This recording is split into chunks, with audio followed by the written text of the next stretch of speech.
আমরা তো যাই হোক, আসলে আমরা এখানে সবাই একত্রিত হয়েছি। আমরা সবাই একে অপরের ভাই, একে অপরের মহব্বত করি, আল্লাহর জন্য মহব্বত করি। তো হুজুর অনেক কথাবার্তা বলবো, আমরা ইনশাআল্লাহ এগুলো আমল করবো, চেষ্টা করবো। তো আমরা সবাই একটা কথা জানি, একটা হাদিস জানি যে প্রত্যেক নরনারীর উপর জ্ঞান অর্জন করা নবল না, নবল না, ফরজ নাকি? হুজুর এই আরবিটা মনে আছে নাকি আপনার?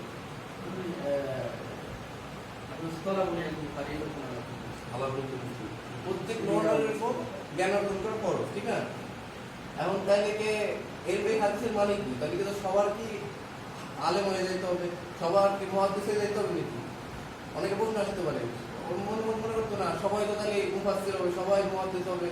ব্যাপারটা এই হাদিসের মানে এরকম না। বর্তমান যে যুগ চলতেছে পুরোটা যুগ, বিশেষ করে আমাদের যারা ইয়াং যারা আছে তাদের নিয়ে একটা বিশাল রমরমা ব্যবসা চলতেছে, ঠিক আছে? একজন আমাদের একটু প্রিয় আলেম সাহেব ছিলেন, ডক্টর আব্দুল্লাহ জাহাঙ্গীর রহমানুল্লাহ, উনি একটা কথা বলতে যুবক ভাইরা তোমাদের জন্য জীবনটা অনেক কঠিন, কারণ তোমাদের পরিবার পরিক্রম, তারপরে টেলিভিশন কোম্পানি, তারপরে রাজনীতিবিদ, সরকার, ইভেন বড় বড় সাম্রাজ্যবাদী কোম্পানি, তারা চায় তোমাদের যৌবনকে পুঁজি করে তারা বড় পেয়ে দেবে, আর কোনো কাজ নেই। তোরা পারি বাস নাই বলবো, একদিন অনেক মদ খেলাম, অনেক সিগারেট খেলাম, অনেক বক্স বাজাইলাম, অনেক কিছু কিনলাম খিচুড়ি বা পাকাইলাম, কি হলো? আমরা অনেক ফুর্তি করলাম। আমাদের যৌবন আছে, যেহেতু যৌবনে কি থাকে, জীবন থাকে এবং যৌবনও থাকে, ঠিক আছে? দুই জিনিস থাকে। কিন্তু বয়স যখন 40, 45, 50 হয়ে যাবে, এই যৌবন আর থাকবে না। কিন্তু এই যে মানে যখন হচ্ছে দুধ যখন বলক দেওয়া হয়, ঠিক আছে, কিছুদিন পর বলক দুপুর উঠে যায়। তাই নতুন বউ একজন তাদের দেওয়া হয়েছে, দুধটা বলক দিয়ে আসলো, নতুন বউ দুধ বলক দিচ্ছে, দেখছে যে আরে ভালোই তো, আধা কেজি দুধ দিচ্ছিল, দুধ তো এত বেশি হয়ে গেছে, প্রথম হয় শাশুড়িতে খুশি হবে, ভালো কথা। তো সে বলক দিয়ে আরে করতেছে, সমস্যা নাই, আরো বলক দো, বলক দিয়ে কোনো দুধই লাগে। তো আমাদের যৌবনটা সেরকম, আমরা যদি বেশি অতিরিক্ত ফুর্তি করার দরকার আছে, মাত্র যদি করি, তাহলে হয়তো এই যে বয়স 30-35 যাওয়ার পরে শেষ। তারপরে জীবন থাকবে কিন্তু যৌবন আর থাকবে না, এই উচ্ছলতা, এই উত্তেজনা এক সময় থাকবে না, ঠিক আছে? দাদা আসল ব্যাপারটা হচ্ছে যে জ্ঞান অর্জন করার খরচ। তো এই ফেতনার যুগে মিনিমাম, ফেতনার যুগ না, সাধারণভাবে একজন মুসলিমের যতটুকু জ্ঞান হইলে হারাম থেকে বাঁচা যায়, ইমান নিয়ে চলা যায় এবং কবর পর্যন্ত এই ইমানটা নিয়ে আমরা যাতে যাইতে পারি, এতটুকু জ্ঞান অর্জন করা সবার জন্য খরচ, ঠিক আছে? আর খরচ তো আবার দুই প্রকার, ঠিক আছে? এক ধরনের খরচ হচ্ছে ফরজে আইন। ফরজে আইন কোনটা? এই যে এই নামাজটা, এটা নামাজ আমারই পড়তে হবে। আমি হুজুর আমারটা একটু করে দেন, আমি তো ভালো লাগছে না আজকে, গরম এই গরম যে নামাজ পড়া যায়, মসজিদের কত গরম, হুজুর কি করে দিলে হবি? এটা হচ্ছে ফরজে আইন। ঠিক অতটুকু জ্ঞান অর্জন করা, যতটুকু জ্ঞান হলে হারাম থেকে বাঁচা যায়, ইমানের সাথে চলা যায়, অতটুকু জ্ঞান অর্জন করা সবার জন্য ফরজে আইন। এটা অন্য অর্জন করলে আমার হুজুর সব জানে, আমার সাহেব সব জানে, আমার পীর সব জানে, অভিনয়। এটা এই জ্ঞান নিজের প্রত্যেকে নিজে অর্জন করতে হবে এবং চেষ্টা করতে হবে। হয়তো আমি সম্পূর্ণ পারবো না, ঠিক আছে, কিন্তু চেষ্টার জন্যই। এর ভিতরে যদি ভুল ত্রুটি হয় তাহলে আল্লাহ মাফ করে দেবে। কিন্তু আমি চেষ্টাই করলাম না, চিন্তা করলাম যে আর আমার নামাজ শুদ্ধ হয় না, ব্যাপার না, আমি তো পারি না, আল্লাহ মাফ করে দেবে, এই কথা চিন্তা করলে মাফ পাওয়ার আশা করা ঠিক না, ঠিক আছে? গেল ফরজ আরেক ধরনের আছে, এটা হচ্ছে ফরজে কিফায়া। যেমন জানাজার নামাজ কিছু মানুষ করলে সবাই গুনাহতে মাফ হয়ে যায়। মাফ হয়ে যায় মানে তারা সব পাবে না, তারা এই গুনাহটা তাদের হবে না, তারা এই মাফ পাইবে। কিন্তু কিছু মানুষ যারা আদায় করবে তারা সব পাইবে এবং অনেক সব আছে, পরিমাণ অনেক বড় সব আছে। তারপরে এই দিকে বসা, একজন মানুষ বসলে বাকি সবাই বেশি গেল। তাই ফরজে আইন, ফরজে কিফায়া, হুজুর একদিন ইনশাআল্লাহ আলোচনা করবে তোমার সাথে। তো এখন একটা প্রশ্ন, যে আমরা মুসলিম, ঠিক আছে, যারা অমুসলিম আছে তারা কি জান্নাতে যাবে কোনোদিন? কার কি মত? জান্নাতে যাবে কোনোদিন নাকি না? জাহান্নামে পুরো একদিন জান্নাতে যাবে, সিস্টেম আছে? নাকি কেউ আবার কয় যে না ওরাও ধর্ম পালন করে জান্নাত যাবে, আমরা ধর্ম পালন করে জান্নাত করছি, এরকম সম্ভব? ওপর তুমি স্বর্গ আছে আমার জন্য জান্নাত, এরকম কোনো কথা সত্য? আচ্ছা, ইসলামে দুটো জিনিস আছে, দুই শ্রেণীর মানুষ আছে। এক হচ্ছে মুমিন, যাদের ঈমান আছে, আর যাদের ঈমান নাই অমুসলিম তারা হচ্ছে কাফের। তাহলে ইসলাম হচ্ছে দুই শ্রেণীর মানুষদের কথা বলতেছে। এটা হচ্ছে মুমিন, কাফের, মাঝখানে কেউ নাই, ঠিক আছে? আরো মাঝখানে বাঘটা আছে, মুনাফিক হয়ে গেছে, এটা পরে। তো এমন কথা হচ্ছে যে ওই যে দোকানদার যে আছে বা তার পরিবার যারা আছে তারা তো মুসলিম না, ঠিক আছে? তারা মুসলিম না। তো তাদের আর আমাদের ভিতরে পার্থক্যটা কি, বা তারা কোন কিসের জন্য তারা চিরস্থায়ী জাহান্নামে যাইতেছে আর কিসের জন্য আমি চিরস্থায়ী জান্নাতের আশা করতেছি, সেই পার্থক্যটা কি, তাদের ভিতরে কি আছে? ধরতে পারো না কেউ। পার্থক্যটা কি? একজন মুমিন আর কাফেরের ভিতরে পার্থক্য কি? একেবারে শুরুতে একেবারে প্রাইমারি লেভেলে ফার্স্ট পয়েন্টটা কি? ঈমান। ঈমান না, তার ঈমান নাই, তোমার ঈমান আছে, এতটুকু পার্থক্য। এই ঈমানের দাম আল্লাহ এতটা বেশি যে সবচেয়ে ছোট যে জান্নাত সেও কত, এই দুনিয়ার থেকে কত 10 গুণ বড়। তো ঈমানের পাওয়ার আল্লাহর কাছে মানে এত কিছু। ঈমান কি কোনো কাজ করা লাগতেছে, মাটি কাটা লাগতেছে না, দাও চাষ করা লাগছে, কিছু করা লাগছে না, আসলে বিশ্বাস। এই বিশ্বাসই তো আল্লাহর কাছে এত বেশি, কিছু করা লাগছে না, কিছু বলতে হচ্ছে না, খালি বিশ্বাসটা কত ইম্পর্টেন্ট। বলতে হবে না, করতে হবে না, চিন্তা করাটাই কখনো অপরাধ, ও তাদের জন্য চিন্তা করাটা অপরাধ। এটা হচ্ছে থট ক্রাইম, এটা হচ্ছে কুফর, এটা হচ্ছে শিরক, ঠিক আছে? যেটা বলতেছেন তাইলে পার্থক্য হচ্ছে আমাদের ঈমানের সাথে, ঠিক আছে? আমলগত আমাদের অনেক ভুল ত্রুটি সবার ভিতরে আছে কম বেশি, ঠিক আছে? আমলগত ভুল ত্রুটি আছে। এখন কেউ যদি ভুল ত্রুটি নিয়ে কবরে যায় সেক্ষেত্রে কি হইতে পারে? সেক্ষেত্রে দুটো জিনিস হইতে পারে। এক হচ্ছে ওই ভুল ত্রুটির জন্য আল্লাহ তারা শাস্তি দিতে পারে, কবরে আযাব দিতে পারে। কবরে আযাব দেওয়ার পর যদি তার মাপ হয়ে যায়, মানে সবকিছু শেষ হয়ে যায়, তার গুনাহ সব মোচন হয়ে, তাহলে আবার তার জান্নাতে করবে, তার চলে যাবে কবরে। যদি কবরে শেষ না হয় তাহলে আবার পরবর্তীতে আরো আযাব তার জন্য আছে, এবং জাহান্নামে তারা দেওয়া লাগতে পারে, ঠিক না? অপশন বি, এটা হচ্ছে আল্লাহ হয়তো তার কোনো ভালো একটা কাজ দেখছে, আমরা জানি না কার সে আমার কোন মুসলিম ভাই কোন ভালো কাজ করছে, ঠিক আছে? ওর জন্য আল্লাহ জান্নাত সব পাপ মাফ করে দিচ্ছে, তারা জান্নাত দিয়ে দেবে, এরকম হইতে পারে। এই দুটো পয়েন্ট, এটা হচ্ছে শাস্তি দিতে পারে তারপরে জান্নাত দিবে, আর হচ্ছে মাফ করে দিতে পারে, ঠিক আছে? আর দিলেই একটু তারা কাফেররা তাহলে কোথায় যাবে পরকালে? জান্নাত তো একদিন না একদিন ফিরে আসবে নাকি? আমরা তো ফিরে আসবো, কিন্তু ঈমান না। চিরস্থায়ী জান্নাত। আচ্ছা, সবাই কথা বললে ভালো হয়, একসাথে বলবা, চিল্লাইতে বলবা, সমস্যা কি? চিরস্থায়ী জান্নাত। কাফের যারা আছে কিন্তু চিরস্থায়ী জান্নাত। আচ্ছা, আর মুমিন কি হইতে পারে যদি সেই করে ঈমান থাকে, যদি সে গুনাহ করে, আর তার যদি কিছু গুনাহ থেকে যায়, যদি আল্লাহ কিছু মাফ না করে সেক্ষেত্রে বলবে আল্লাহ শাস্তি দেওয়ার কথা গুনাহগার মুমিন সে কি হবে? প্রথমে শাস্তি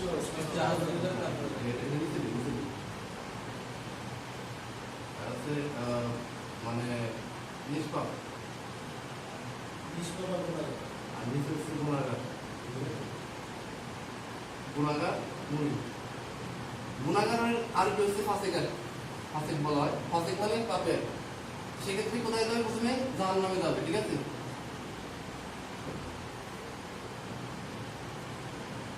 আর নিষ্পাপ যারা আছে তারা কি ডাইরেক্ট জান্নাতে চলে যাবে, কোনো কিছুই নাই। আর ও যখন শাস্তি হইল, শাস্তিটা হয়ে গেল, তারপরে আবার আল্লাহ একজন একদিন জান্নাতে পাঠাবেন, ঠিক না? এই হচ্ছে আমাদের আকীদা, এলো ব্যাপার, ঠিক আছে? এখন আসল কথা তাহলে কি দাঁড়াইলো? একজন অমুসলিম কাফের সে জান্নাতে কোনোদিন যাবে না, ঠিক আছে? আর মুসলিম একদিন না একদিন জান্নাতে যাবে, ঠিক আছে? যদি ঈমান নিয়ে কবরে যেতে পারে, ঠিক আছে? এখন কথা হচ্ছে কি, আমরা ঈমান নিয়ে আলোচনা করবো। ঈমান নিয়ে আলোচনা না, ঈমান ভঙ্গের কারণ নিয়ে আলোচনা করবো, এটা পরে বলতেছি। মানে আমি আসল মেইন পয়েন্টটা হচ্ছে ঈমান জিনিসটা কত ইম্পর্টেন্ট, ঠিক আছে? আমরা ঈমান নিয়ে কোনো মেহনত নেই, আমাদের সব মেহনত আমল নিয়ে। ঈমান নিয়ে কিছু কথা বলবো আর, ঠিক আছে? এটা আসল কথা। তাহলে আমাদের কি করতে হবে? তাহলে মিনিমাম কি লাগবে? ঈমান লাগবে, ঠিক না?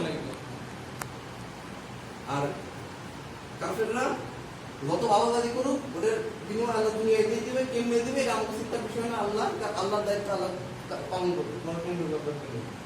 আর হচ্ছে তাহলে আমাদের মিনিমাম ঈমান লাগবে, ঠিক না? ঈমান, তাহলে ঈমান জিনিসটা কি এটা নিয়ে হয়তো হুজুর আস্তে আস্তে আলোচনা করবে, আলোচনা করা আজকে না। কারণ কথা হচ্ছে গিয়ে ঈমান নিয়ে আমাদের কি কবরে যেতে হবে, ঠিক না? মানে মৃত্যু পর্যন্ত ঈমান ধরে রাখতে হবে। একজন 70 বছর পর্যন্ত খুব ইবাদত বন্দী করলো, নামাজ পড়লো, রোজা করলো, তাহাজ্জুদ করলো, সবই করলো, আর সব করার পর লাস্টে মরার একদিন আগে কি করলো? বললো যে না, ইসলাম মিথ্যা, কোরআন মিথ্যা, নবী মিথ্যা, এই কথা কয়ে চলে গেল। তাহলে তার সমস্ত আমল কি হয়ে গেল? জিরো হয়ে গেল। তো আমাদের সাথে তো এরকম হইতে পারে, এরকম অনেক ঘটনা আছে। আমাদের বুজুর্গ, আমাদের পূর্ববর্তী যারা ছিল, একদিন একটা ঘটনা বলি, অনেকে কেউ বুঝেছে। তো সে আর কি 60 বছর মসজিদের মুয়াজ্জিন ছিল, নামাজ পড়ছে, মসজিদে খেদমত করছে, এগুলো সব করার পর তার আগে একটা হাদিস বলে, বুখারীতে আছে যে রাসূলুল্লাহ বলছেন যে পুরুষের জন্য, মানে আমি পুরুষের জন্য নারী অপেক্ষা বড় ফেতনা রেখে দেয়নি। পুরুষের জন্য নারী তো বড় ফেতনা নেই। এটা একটা উদাহরণ, যে ওই বুজুর্গ সে তাবেঈ ছিল সম্ভবত, মানে সাহাবীদের সঙ্গ পেয়েছিল, সেগুলো বুঝতে হবে। তো সেই লোক এরপর কি করলো? একটা খ্রিস্টান নারীকে দেখলো, দেখার পর তার ভালো লেগে গেছে, আর কি বিয়ে করবে সে, ভালো কথা। আচ্ছা, এখন কথা হচ্ছে যে নারীর কাছে গেল, প্রস্তাব দিল, দেওয়ার পর এখন সে বলতেছে যে আচ্ছা সব ঠিক আছে, কিন্তু তোমার খ্রিস্টান হইতে হবে। কথাটা বুঝতো? এত বছর আমল করলো, সব শেষ। আমার দাম লাগতে আমার জন্য কি লাগবে? ঈমান লাগবে। ঈমান শেষ হয়ে গেল। 170 ঈমান কাজে আসবে। 40,000 হাদিসের আপডেট ছিল, 40,000 ধ্বংসের দিয়ে হয়েছে, সব শেষ, কোনো কাজে আসলো না। এত বছরের পরিশ্রম কোনো কাজে আসলো না। তাহলে আমাদের যদি ঈমান না থাকে, আমরা দুনিয়ায় যত চেষ্টা প্রতিষ্ঠা করি কোনো কাজে আসবে না, কিন্তু এর মধ্যে জিরো হয়ে যাবে। চিরস্থায়ী জাহান্নাম, চিরস্থায়ী জাহান্নাম। ব্যাপারটা আসলে জাহান্নামের বর্ণনা যেদিন হবে ওই দিন তো জাহান্নামে ঢুকা যাবে। দুনিয়ার আগুনের চেয়ে কত শক্তিশালী পাওয়ারফুল তোমরা আমাকে ভালো জানো। আচ্ছা, তাহলে ওই লোক কি করলো? তার ঈমান, সে চিন্তা করলো যে না রে, যা করছি এত সুন্দর নারী, এই নারীরা ছাড়া লাগবে, এই ধর্মটা ইসলাম খ্রিস্টান থাকবে। সে কি করলো? খ্রিস্টান হয়ে গেল। এতটুকু বিশেষ না। আমি বললাম যে আচ্ছা ঠিক আছে, বিয়ে তো তোমার করবো, আমার বাবা আসুক, ঠিক আছে, আমার বাবা আসুক। ওই লোকটা, যে লোকটা কেবল খ্রিস্টান হয়েছে, সে বললো সে বসে আছে ওই মেয়ের বাবার জন্য। ওই মেয়ের বাবা যখন মানে আসে না এখনো, ততক্ষণ অপেক্ষা করতেছে।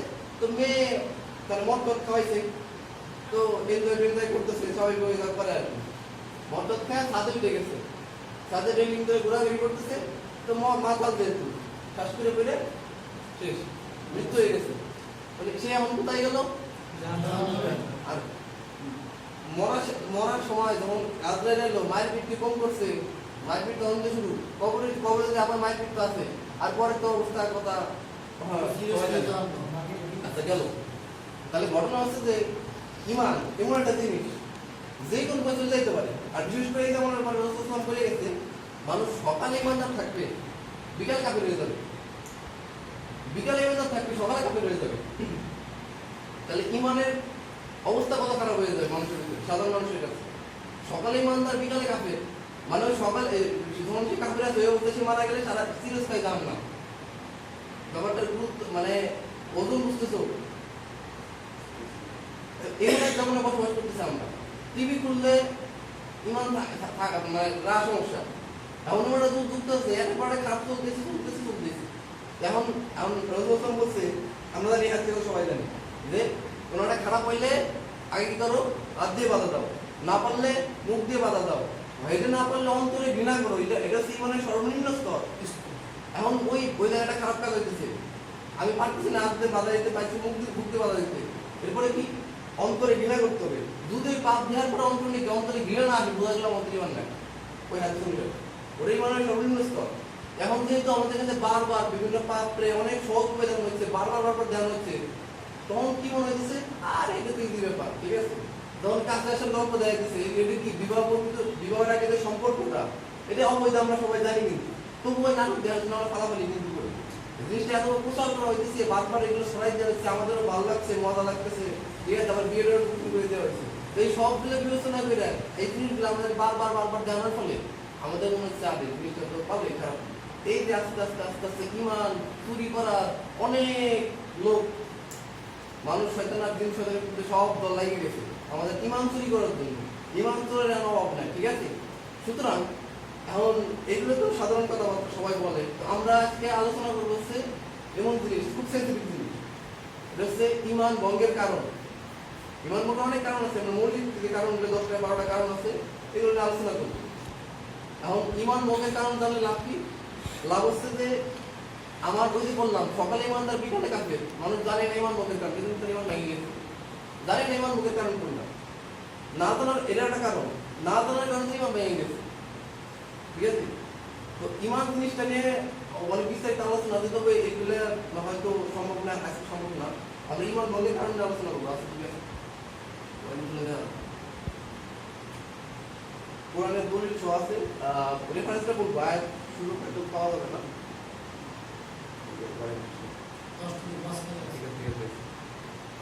এক নম্বর কারণ যেটা সেটার উপর সবাই জানে, এটা হচ্ছে আল্লাহর সাথে কারো শরীক করা। এর মধ্যে নামাজ পড়ো আমরা করি, এই সামনে পূজা আসবি, আমরা যাবো দৌড় দেওয়া মূর্তির কাছে, যাই একটু ফিলিংস বোধ করবো না, শেষ। ওরা ওটা কি করতে শিরক করতেছে, আল্লাহর জায়গা তারা ওই মূর্তিটা বসাইছে। এটা কত বড় পাপ যে আল্লাহ খাওয়ার ব্যবস্থা করছে, বাতাস দিচ্ছে, সব দিচ্ছে, এই যে ফ্যানের বাতাস করতেছে, সবকিছু আল্লাহর নিয়ামত, এত কিছু থাকতেও তারা আল্লাহর জায়গা ওই ওইটা বানাইছে। সবচেয়ে বড় পাপ কি? শিরক করা, আমরা সবাই জানি, ঠিক না? তো এত বড় একটা খারাপ কাজ হচ্ছে আল্লাহর জমিনে, আর ওটার আমরা কি করতেছি? কারা করতেছি? ওরা হিন্দু, ওরা করলে করুক, ঠিক আছে, ওরা ওকে ধর্ম পালন করুক, লাখুন দিন ওরা ওটা করবে, আমরা মনে পালন করবো। কোনো হিন্দু মসজিদে নামাজ পড়ার জন্য আমি বাইক নামাজ পড়তে যাই, বা দেখি যে মুসলিমদের নামাজে কেমন ফুর্তি হয়, আমরা দেখি কোনদিন আসে, আমরা কিছু নিতে বলে ভাই, আমরা মুসলমান না, ওদের মধ্যে পার্থক্যটা কোথায়? এতে যাই তো পার্থক্য থাকতে হবে। হিন্দুদের বড় পূজা করে বক্তব্য দেয়, ধর্ম সাধারণ সব সবার মুসলমানরা যায় তাদের কুরবানির সময় তারা আসে না, কুরবানির সময় তারা আসে কুরবানি করতে, তারা পারবে না। ধর্ম জাতীয় উৎসব সবার এই কথা করলে ইমান চলে যাবে, ধর্ম সবার ধর্ম উৎসব সবার। আমরা কোনদিন দুর্গা পূজা করতে পারবো না, আর আমাদের পুরাণে নিষেধ আছে, এই কোরআনে খুলে বাংলা অনুবাদে খুলে পড়ো তোমরা। আমাদের ধর্মটা এত নিকৃষ্ট, নিকৃষ্ট বলতে এরকম বোঝানো হয়েছে নিজেরাই মূর্তি বানায় পূজা করে এবং ওই মূর্তি নিয়ে আবার কাটতেছে এরকম বন্যামিরে আমরা কি হচ্ছে আল্লাহ কোরআনে বারবার উদাহরণ দিয়ে বলছে তোমরা যাদেরকে পূজা করো কিংবা যাদেরই করো তাদের একটা মাসি মাসিটা আমি ক্ষমতা নেই। আল্লাহ বলছে যে তোমাদের একটা উপমা দিচ্ছি, তোমাদের একটা উপমা দিচ্ছি। উপমাটা কি? এটা হচ্ছে যারা আল্লাহ ছাড়া অন্য কাউরে পূজা করে, তো তারা ওইসব কষ্ট যারা আছে তারা একটা মাকেও সৃষ্টি করতে পারে না। আর মা সৃষ্টি দূরের কথা, তারা মা সৃষ্টি তাদের কাছে কিছু নিয়ে যায়, তারা ওটা কোনোদিন ফিরে আনতে পারবে না। আল্লাহ বলছে এই যে যারা উপাসনা করছে আর যাদের উপাসনা করা হচ্ছে দুই তো কতই দুর্বল তারা। আচ্ছা, তো এক নম্বর যে ইমান মনে করার কারণ আল্লাহর সাথে শরীক করা, সবাই জানে। আল্লাহ বাদ দিয়ে পিঠে চিন্তা করা, আল্লাহ বাদ দিয়ে মূর্তির চিন্তা করা, আল্লাহ বাদ দিয়ে কোনো গাছের চিন্তা করা, এই যত ব্যাপার স্যাপার আছে এইগুলো হচ্ছে আল্লাহর সাথে শরীক করা। এই কপালটা আল্লাহ বানাইছে এবং চিন্তা হবে তার জন্য, ঠিক আছে। তো এটা হচ্ছে নিচে 48 নম্বরে আছে আল্লাহ বলছে যে নিশ্চয়ই আল্লাহ তার সাথে শরীক করাকে ক্ষমা করেন না, তিনি ক্ষমা করেন এছাড়া অন্যান্য পাপ যার জন্য তিনি চান, আর যে আল্লাহর সাথে শরীক করে সে অবশ্যই মহাপাপ রচনা করে। তাহলে আল্লাহ নিচে 48 নম্বরে আছে, তো বলতেছে যে সব পাপ মাফ করে দেওয়া হবে, কিন্তু শিরক করে যদি কেউ কবরে চলে যায় ও আর মাফ হইতো না, কোনোদিন মাফ হতো না, চিরস্থায়ী জাহান্নাম যাবে। কিন্তু একজন ভুল করে ফেলেছে বেঁচে থাকা অবস্থায়, ঠিক আছে, তওবা করলো, ইসলাম করে থাকলো, ঠিক আছে, আল্লাহ তওবা মানে কি আর কোনোদিন করবো না, আল্লাহ ভুল হয়ে গেছে আর কোনোদিন করবো না, আল্লাহ মাফ করে দাও, এই টেন্ডেন্সি যদি ইসলাম ব্যাক করে আল্লাহ ইনশাআল্লাহ আল্লাহ মাফ করবে, ঠিক আছে। গেল এই আরো দলিল আছে, মাইদা 72 নম্বর আয়াত আছে, নিশ্চয়ই যে ব্যক্তি আল্লাহর সাথে শিরক করবে আল্লাহ তার জন্য জান্নাত হারাম করে দিবেন এবং তার আশ্রয় করবে জাহান্নাম, আর জালিমের শাস্তি আছে গেল। আর অনেক আয়াত আছে, সূরা আনআমের ভিতরে আছে, সূরা জুমার ভিতরে আছে। আচ্ছা, এরপর 2 নম্বর কারণে যাই। 2 নম্বর কারণ আমাদের এই গ্রামের ভিতরে আছে, অনেক আছে, ঠিক আছে? বন্ধু এটা হচ্ছে যে, আচ্ছা আমি প্রশ্ন করি ভাই, আর কথা বললাম, উত্তর দেবো সবাই। মক্কার কাফির মুশরিক যারা আছে, মক্কার যারা কাফির মুশরিক যারা ছিল, তারা কি আল্লাহরে আল্লাহ বলে মানতো? মানতো এই পক্ষে কি আছে? মানে মক্কার যারা কাফের মুশরিক ছিল, তারা আল্লাহরে আল্লাহ বলে মানতো কিনা? আল্লাহরে রিজিক দাতা সৃষ্টিকর্তাকে মানতো কিনা? আচ্ছা ঠিক আছে, আসতেছি। কি ভাবটা ছিল ওটা পরে দিচ্ছি। আল্লাহরে আল্লাহ বলে মানতো কিনা? আল্লাহ আছে, আল্লাহ সৃষ্টিকর্তা, আল্লাহ রিজিক দাতা, এটা মানতো কিনা? আচ্ছা দাও, ঠিক আছে, ওকে ওকে, ঠিক আছে। এখন প্রশ্ন করি, নবী, আমাদের নবী বাবার নাম কি ছিল? আব্দুল্লাহ। মানে বান্দা বা দাস, তাহলে কার দাস? আল্লাহর দাস। আব্দুল্লাহ নাম বলতে পারে, অবশ্যই আল্লাহর মানত। কারণ তারা নবী ইব্রাহিম আলাইহিস সালামের বংশধর ছিল, ইসমাঈল আলাইহিস সালামের বংশধর ছিল। তারা ওই ইব্রাহিম আলাইহিস সালামের দিন পালন করতো, এই দিন ইসলাম আসার আগে, এই বিদায় শুরু হয়ে আসার আগে ওটা পালন করতো, ঠিক আছে? ওটা বিকৃত করে ফেলা তারা আর কি, এই আর কি অবস্থা। ওটা কোনো ইতিহাস আজকে আলোচনা করা যাবে না, সংক্ষেপে বলতে যাবে। তো তারা আল্লাহরে মানতো, আল্লাহর রিজিক দাতা, সবকিছুর মালিক সে মানতো, আরশের মালিক, জমিনের মালিক, সবকিছুর মালিক সে মানার পরও তারা কে মূর্তির কাছে যাইতো? মূর্তির কাছে কে যাইতো? কি জন্য যাইতো? কোনো আইডিয়া আছে? ডিস্টার্ব করিস না, ওরা আদাতে বোঝে জিনিসটা, বুঝতে তো? সবাই বুঝতে না। কারণ কোনো কোশ্চেন আছে না, খাম রেস্ট নিবো নাকি? আচ্ছা ঠিক আছে। তো তারা আল্লাহরে আল্লাহ বলে মানতো, রিজিক দাতা, পালন করতে সব মানতো। তারপরে তারা তারা কইতো যে দেখো ভাই, আল্লাহর তো কোটি কোটি বান্দা, ঠিক আছে?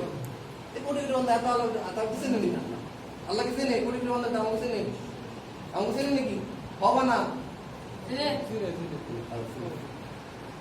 কোটি কোটি বান্দা চেনে। আর তারা কইতো যে যদি আল্লাহ যদি চিনেও থাকে, আল্লাহ যদি সিনিয়র থাকে তাহলে ব্যবসা চেনে, তাও কথা ব্যবসা চেনে, ঠিক আছে? ব্যবসা চেনে ভালো কথা। যেহেতু ব্যবসা চেনে, সেহেতু বা সে সমাজে কি দরকার? আমাদের মাধ্যম দরকার। যেমন দুনিয়াতে ডিসিএসপি, তার কাছে কি বিষয় যেতে পারবা? পারবা না। ঠিক আছে, কি লাগবে? একজন মাধ্যম লাগবে, দেশের একজন আত্মীয় লাগবে, বা পরিচিত লোক লাগবে। ওরকম আল্লাহ ওরকম আল্লাহ লাগবে, তাদের যুক্তি ছিল। তারা কি করতো? তাদের আরো যুক্তি ছিল এরকম যে কথাবার্তা আছে, এগুলো সকলে বলছে। তো তারা বলছে দেখো, এই যে জিব্রাইল, মিকাইল, ইসরাফিল, আজরাইল, এরা তো আল্লাহর মাহবুব বান্দা, ফেরেশতা। তারপরে সে নবী ইব্রাহিম, ইসমাইল, মুসা, ঈসা, এরা আল্লাহর কি মাহবুব বান্দা, আল্লাহর কাছের বান্দা। সেজন্য আল্লাহর কাছে যদি কিছু পাইতে চাই, তাহলে কি করতে হবে? এদের ধরতে হবে, এরা আল্লাহর কাছের বান্দা।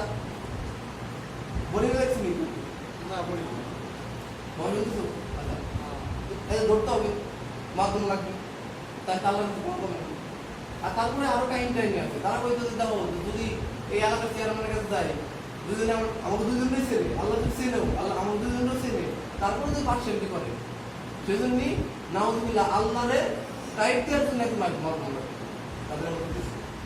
তাদের নবী এসে বলেছে দেখো ভাই, আমরা আল্লাহর নবী, ওলি, ফেরেশতা যারা আছে তাদের সবাই ভক্তি করবো, সম্মান করবো, কিন্তু তাদের কাছে কিছু চাইবো না, ঠিক আছে? আমাদের নবী এসে বললো এই কথা, তো বললো তো ও ছোট মানুষ, ও কি বলবে? আমরা হচ্ছে বড়, আমরা হচ্ছে মুরব্বী, আমরা আবু জাহেল হচ্ছে কত বেশি হয়েছে, কত আমরা কত বড় মানুষ, বুড়া মানুষ হয়ে গেছি। এই মক্কায় কত মানুষ আছে, এরা বুঝলো না মোহাম্মদ একটা সব বুঝে গেল। যখন বললো যে এই আমরা খালি আল্লাহর কাছে চাবো, কিন্তু এদের সম্মান করে ভক্তি করবো, কিন্তু চাবো খালি আল্লাহর কাছে। যখন এই কথা বললো, তখন হয়ে গেলো ওই বেটা ওরে ঘর আর মা শুরু হয়ে গেলো নিজের তো লাগার অনেক কাহিনী আছে। তো এগুলো এই যে অনেক বিষয় আলোচনা করে, তো যেটা বলতেছিলাম, 2 নম্বর ইমান ভঙ্গের কারণ হচ্ছে কেউ যদি মনে করে আল্লাহর কাছে কিছু চাইলে, আল্লাহ সরাসরি চাইলে আল্লাহ দেবে না, কারণ একটা মাধ্যম লাগবে, তার ইমান ভেঙে গেছে, ঠিক আছে? এটা কথা বলা মনে নাই আমার কথা। আমাদের দেশে বা আমাদের সমাজে হুজুরদের কাছে সাধারণত নামাজ ভঙ্গের কারণ তারা আলোচনা করে, রোজা ভঙ্গের কারণ আলোচনা করে, ওযু ভঙ্গের কারণ আলোচনা করে, ঈমান ভঙ্গের কারণ কি আলোচনা করে না, ঠিক না? তো আমরা ঈমান ভঙ্গের কারণ কি আলোচনা করতেছি, যে জিনিসটা বেশি ইম্পর্টেন্ট, ঠিক আছে? নামাজ, রোজা, হজ, যাকাত এর ভিতরে যদি গাফলা থাকে, আল্লাহ কি করবে? হয় একটু শাস্তি দিবে আর নয় মাফ করে দেবে, ঠিক আছে? কিন্তু ঈমানে যদি গাফলা থাকে, ঈমানের প্রকার যদি করতে একজন যদি কয় কোরআনের সব আয়াত মানি কিন্তু একটা আয়াত মানি না, সেও তো ইসলাম থেকে বের হয়ে গেছে, তো তার সব আমল তো বাতিল হয়ে গেল। যতই হজ করুক, যতই রোজা রাখুক, যতই সাদকা করুক, যাই করুক, কোনো আমল কাজে আসতো না। আসল পয়েন্ট হচ্ছে এটাই বলতেছি যে তাহলে এই যে আকীদাটা যে আল্লাহর কাছে চাইলে সরাসরি পাইলে আল্লাহ দেবে না, কিন্তু এর মাধ্যম লাগবে, এই মাধ্যম স্থির করাটা হচ্ছে ঈমান ভঙ্গের কারণ। এটা হচ্ছে শিরক। কারণ কি? আল্লাহ তো সমুদ্রের তলে যে পিঁপড়ে আছে সেই খবর তো জানে, আমার অন্তরে খবর আল্লাহ জানে। তা আল্লাহর কাছে রুকুনের কি আছে? দুনিয়ায় 10 কোটে গেলে বিচার করার জন্য ই লাগে, বা ওই যে আপনার কি হয় এসপির কাছে গেলে মাধ্যম লাগে, কি জন্য? এসপি তো আমার চিনে না, এই ডিসি তো আমার চিনে না, সেজন্য একটা মাধ্যম লাগে, ঠিক আছে? কিন্তু আল্লাহ তো আমার সব জানে, নারী নক্ষত্র কোনে কি আছে, রক্তের ব্লাড ব্লাড সার্কুলেশন কত, এটাও তো আল্লাহ জানে, ঠিক আছে? শরীরের বিভিন্ন অঙ্গের ভিতরে অনুপরমাণু কি রিয়াকশন হচ্ছে সব তো আল্লাহ জানে, ঠিক না ব্যাপারটা? এমন কেউ আবার বলতে পারবে না, দেখো আল্লাহ তো ওই নবীর কাছে নবী পাঠাইছে জিবরাইলের মাধ্যমে, কথা তো ঠিক, জিবরাইল পাঠাইছে না? কারণ কি? জ্ঞান অর্জন করতে লাগলে উস্তাদ লাগে, ঠিক আছে? একজনের মাধ্যমে শিখতে হয়, একা একা কোনো শেখা যায় না, ঠিক আছে? জিবরাইলের মাধ্যমে পাঠাইছে, সে তো জ্ঞান অর্জন করতে হলে একজন উস্তাদ লাগে, মাধ্যম লাগে। অসুখ হয়েছে, ডাক্তারের কাছে যাইতে হবে, একজন মাধ্যম লাগবে, ঠিক আছে? কিন্তু চাওয়ার ক্ষেত্রে, আল্লাহর কাছে চাওয়ার ক্ষেত্রে কোনো মাধ্যম লাগে না, এটা হচ্ছে ক্লিয়ার, ঠিক আছে? মনে থাকবে না তো? হয়তো এই কথা, এটা কোরআনের আয়াত আছে অনেক, এই কথা বলার পর হয়তো বাপের সাথে দাদার সাথে লাগিয়ে যাইতে পারে। যেমন নবী যখন দাওয়াত দিছিল, নিজের স্বাস্থ্য ভাই, খালাতো ভাই সাথে লাগিয়ে গেছিল।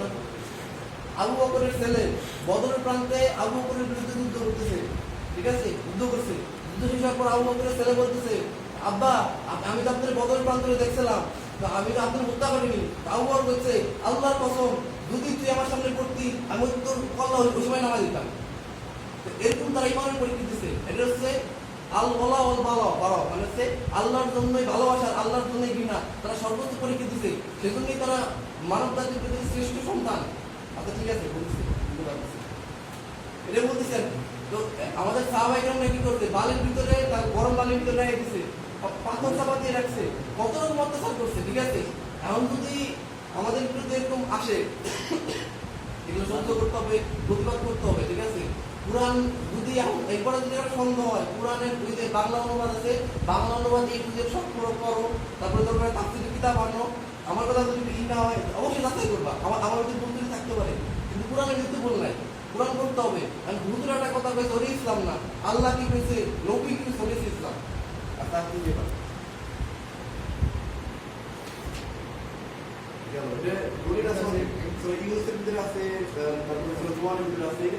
আলোচনা করি, আয়াতুল কুরআন সময় লাগে, কাফেরদেরকে কাফের মনে না করা, ঠিক আছে? কাফের মনে না করা, এটা হচ্ছে ঈমান মনে একটা কারণ। কেউ যদি বললাম যে হিন্দুরা ওদের কাফের মধ্যে কেউ যদি দ্বিধাবোধ করে, কেউ যদি মনে করে না ওরা ওদের ধর্ম জান্নাত যাবে, তার ঈমান নেই, তার ঈমান ভেঙে গেছে বলতেছে। এরপরও কুফরির অনেক মতবাদ আছে, কাফেররা অনেক মতবাদ বানাইছে। ইসলাম পরিপূর্ণ জীবন ব্যবস্থা, এই জীবন ব্যবস্থার বাইরে রাষ্ট্র কেন্দ্র চালাইতে হবে, সমাজ কেন্দ্র চালাইতে হবে, পরিবার কেন্দ্র, সব বিধিটা ইসলামে দেওয়া আছে। এরপরে যদি কেউ মনে করে না ইসলামের এইগুলো যথেষ্ট না, আরো কিছু বাইরে আমদানি করতে হবে, আমাদের মানুষের দিকের তথ্য লাগবে, আমাদের লেনদেনের তথ্য লাগবে, তাহলে শেষ। আচ্ছা কেউ বিস্তারিত আলোচনা করলাম না। এটা হচ্ছে তোরা আমরা একটা সবাই জানি, যে ব্যক্তি ইসলাম ব্যতীত অন্য কোনো ধর্ম অনুসন্ধান করবে, পশ্চিম গেল তার থেকে তা গ্রহণ করা হবে না এবং আখেরাতে ক্ষতিগ্রস্ত তন্ত্র করবে। এটা হচ্ছে আল ইমরানের 45 নম্বর আয়াত আছে। আরেকটা আয়াত আমরা সবাই জানি, এটা হচ্ছে যে ইন্নাদ দীনা ইনদাল্লাহি ইসলাম, আল্লাহর কাছে একমাত্র অনুমতি দিন হচ্ছে ইসলাম।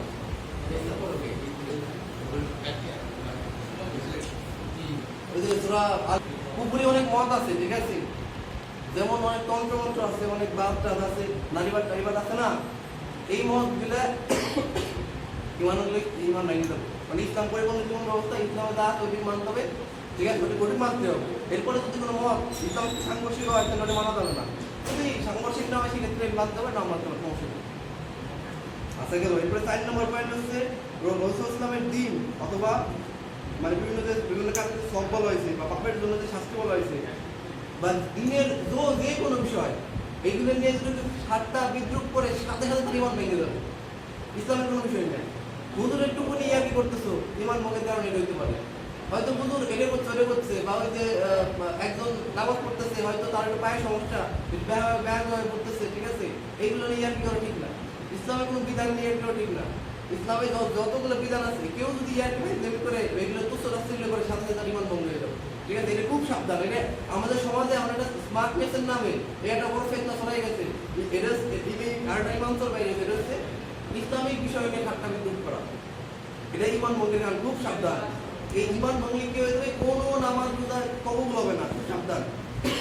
ওই অবস্থায় যদি হঠাৎ করে অ্যাক্সিডেন্ট হয় মারা যাবে, যে কোনো মারা যাও, চিরস্থায়ী না। আচ্ছা গেল। আমরা তাহলে ঠাট্টা বিদ্রুপ করবো, দলিল হচ্ছে সূরা তাওবার 65 নম্বর আয়াত।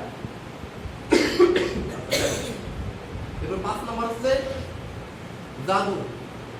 জাদুবিদ্যা প্র্যাকটিস করা, জাদু সাহায্য নেওয়া, ঠিক আছে। এটা হচ্ছে সূরা বাকারার 2 নম্বর আয়াতে আছে যে ওমা কাফারা সুলাইমান, সুলাইমান আসলে কুফরি করে, এটা এই ঘটনা আছে, ঠিক আছে। কুফরি করেছে শয়তানেরা, ঠিক আছে। মানে এটা জাদুবিদ্যারে, জাদু জিনিসটারে কুফরি বলা হয়েছে। তাহলে কেউ যদি জাদুর আশ্রয় নেয়, সে কুফরি করছে, সেই ইসলাম থেকে বের হয়ে গেছে, ঠিক আছে। জাদুর আশ্রয় নেওয়া যাবে না, যে কোনো ব্যাপারে জাদুর আশ্রয় নিলে ইমান শেষ। এটা হচ্ছে বাকারার 2 নম্বর আয়াত।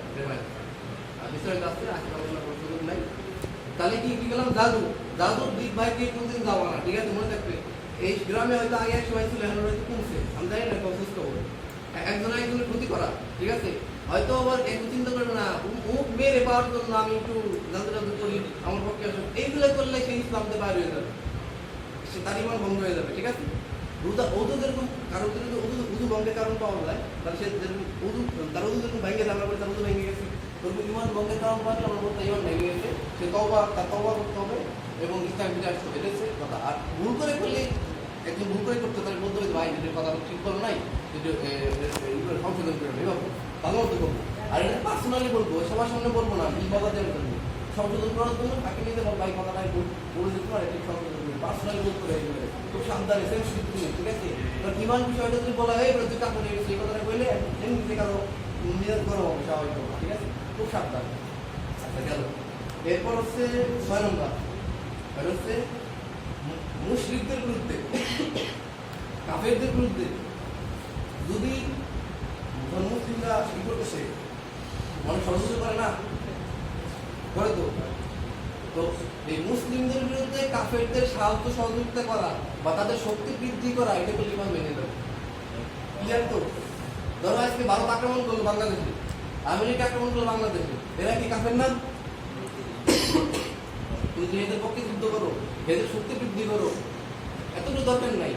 হয়তো ওই ভারতের এক সৈনিক তুমি একটা চালাচল খাওয়ায় তার শক্তি মুক্তি বাড়াইতে হবে, সে যুদ্ধ করতে পারে, এটা করলে তোমার এমন ভেঙে যাবে, খুব সাবধান, এই বিষয়গুলো সামনে কাজে লাগবে আমার। তাহলে কি মুশরিকদের বিরুদ্ধে, মুসলিমদের বিরুদ্ধে যদি সাহায্য করা হয় তাদেরকে, কাফের মুশরিকদের, তাহলে কি ইমান ভঙ্গ হয়ে যাবে। এটা দলিল হচ্ছে সূরা মাইদা 1 নম্বর আয়াত। তোমাদের মধ্যে যদি কেউ তাদেরকে বন্ধুরূপে গ্রহণ করে, মানে অভিভাবক যদি করে গ্রহণ করা হয়, তাহলে সে তাদেরই বন্ধু হবে, নিশ্চয়ই যে আল্লাহ তাআলা তাদেরকে হেদায়েত করেন। গেল। এবার 7 নম্বর কারণ আছে, 10টার মতো আছে, 10-11টার মতো আছে, আমি কিন্তু একটা 10টার মতো কারণ আছে, কারণ অনেকে আছে। 7 নম্বর হচ্ছে যে ব্যক্তি রাসূলের আরেকটি বিধানকে অপছন্দ করলো, সে কুফরি করলো, ঠিক আছে। কোনো একটা বিধান কেউ বলে না এই পর্দা এই দিকে চলে না, বা আরে নামাজ সব করা লাগে নাকি, এই টাইপের কথাবার্তা বললে, এই টাইপের ধারণা যদি অন্তরে পোষণ করে, ইসলামের কোনো বিধান নিয়ে যদি তার সুলতানি থাকে, তাহলে তার ইমান ভেঙে যেতে পারে, ঠিক আছে। এটা দলিল হচ্ছে সূরা মুহাম্মদের 28 নম্বর আয়াত। আচ্ছা গেল। আর এটা হচ্ছে মহব্বত, ভালোবাসা, বয়ের ক্ষেত্রে শিরক, ঠিক আছে। এটা কিরকম? সবচেয়ে আমাদের ভালোবাসি কিরা? আল্লাহ। তো এখন আমরা ভালোবাসি কোথায়? প্রেমিকের কাছে, ঠিক না?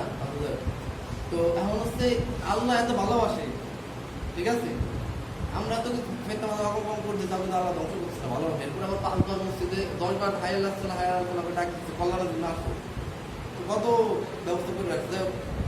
ঘটনা হচ্ছে যে এই ভালোবাসা কিন্তু শিল্প কিভাবে হয়, সবচেয়ে বেশি ভালোবাসা আল্লাহ।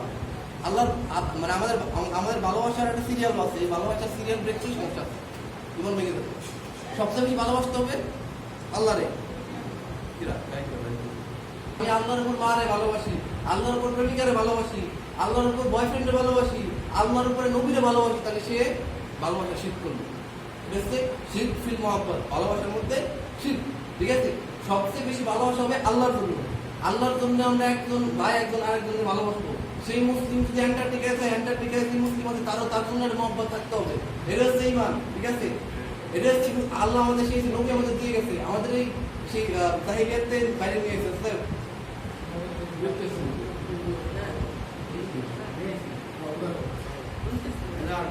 তারপর হচ্ছে ভয়ের ক্ষেত্রে ভালোবাসা এরকম আছে।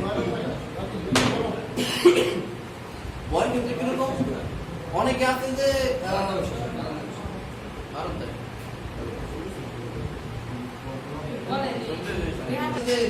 মারাত্মক লেভেলে ভয় পায়। ঠিক আছে, তারপর থেকে করোনা, করোনা কি আল্লাহ থেকে শক্তিশালী? করোনা বয়ফ্রেন্ড কি আছে, আল্লাহর ভরসা করতে হবে। ঠিক আছে, তাওয়াক্কুল করতে হবে, আল্লাহর বেশি ভয় করতে হবে। আল্লাহ থেকে আযাব দিতে পারে আমাদের, করোনাকে করোনার চেয়ে জটিল জিনিস দিতে পারে, এটা মনে রাখতে হবে। এই ভয়টা যদি আল্লাহর চেয়ে বেশি কাউরে ভয় করা হয়, সে বাপ হোক বউ হোক বা করোনা হোক, এটা ভালোবাসার শীত, ভয়ের শীত। আরেকটা বিষয় হচ্ছে এটা দলিল হচ্ছে যে মহব্বত ভালোবাসা একটি শিক্ষের ব্যাপারে কোরআনে আয়াত আছে, সূরা বাকারা 185 নম্বরে আছে এখানে। এরপর হচ্ছে 9 নম্বর হচ্ছে যে ব্যক্তি মনে করে রাসূল সাল্লাল্লাহু আলাইহি আশা বিধানের চেয়ে মানবরচিত অন্য বিধান পরিপূর্ণ বা উত্তম, এটা নিয়ে আলোচনা করবে। এগুলো অবস্থা কিনা শুনে দিতে হবে, ওই বাইরে মানুষ শুনলে মাইক শুরু করবে না, পুলিশে ধরে নিয়ে যাবে। ঠিক আছে, বলছিলাম যে আল্লাহ কোরআনে আল্লাহ ইসলাম, একমাত্র মনোনীত ধর্ম আল্লাহর কাছে কোনটা? ইসলাম। ইসলাম মাধ্যমে অন্য কোনো জীবন ব্যবস্থা, অন্য কোনো ধর্ম করে সে কেউ তাকে প্রতিপক্ষ করতে হবে। আচ্ছা, কেন এরপর লাস্টটা আলোচনা করছি যে আল্লাহর দিন থেকে বিমুখ হওয়া বা অমনোযোগী হওয়া। এটা কিরকম? এটা পুরো সালতার প্রতি সময় আছে। তো অনেকে আছে ইলম শিক্ষাও করে না, আবার আমলও করে না, ইসলাম থেকে অনেক দূরে চলে গেছে, অনেক দিন কোনো নামাজ খবর না, আল্লাহর সাথে কোনো কন্ট্যাক্টই নাই। ঠিক আছে, একেবারে বিমুখ হয়ে গেছে ইসলাম থেকে, বাইরে কি বলে অমনোযোগী হয়ে যাওয়া। ঠিক আছে, অমনোযোগী হয়ে গেলে ইসলাম থেকে মানে তখন এটা ঈমান ভঙ্গের কারণ হতে পারে। ঠিক আছে, সেজন্য সবসময় আল্লাহর সাথে কন্ট্যাক্ট রাখতে হয়। তোরা কি বলে আল্লাহ বলছে যে ব্যক্তি আমার স্মরণ থেকে বিমুখ থাকবে, আমি তার পিছনে নিয়োজিত করে দেবো একজন শয়তান। ঠিক আছে, ফলে সে হয়ে যায় তার সঙ্গী, সে সঙ্গী হয়ে যাবে। সেজন্য আল্লাহ স্মরণ মানে ওই যে দেখলাম কত সুন্দর প্রকৃতি, কত সুন্দর বাতাস, আল্লাহ আল্লাহর কথা মনে করলো, এটাই তো আল্লাহর স্মরণ। ঠিক না? আরো স্মরণের কি আছে, গভীরতা থাকতে পারে, সেটা কিন্তু করতে হবে। আবার আচ্ছা ঠিক আছে, 2 মিনিট আর হচ্ছে আর ওই শ্রোতা আরেকটা 24 নম্বর আয়াত আছে, যে ব্যক্তি আমার স্মরণ থেকে বিমুখ থাকবে কিয়ামতের দিন আমি তাদের জমায়েত করবো অন্ধ অবস্থায়। ঠিক আছে, যে ব্যক্তি আমার স্মরণ থেকে বিমুখ থাকবে তার জীবন হবে সংকুচিত বা হতাশাময়।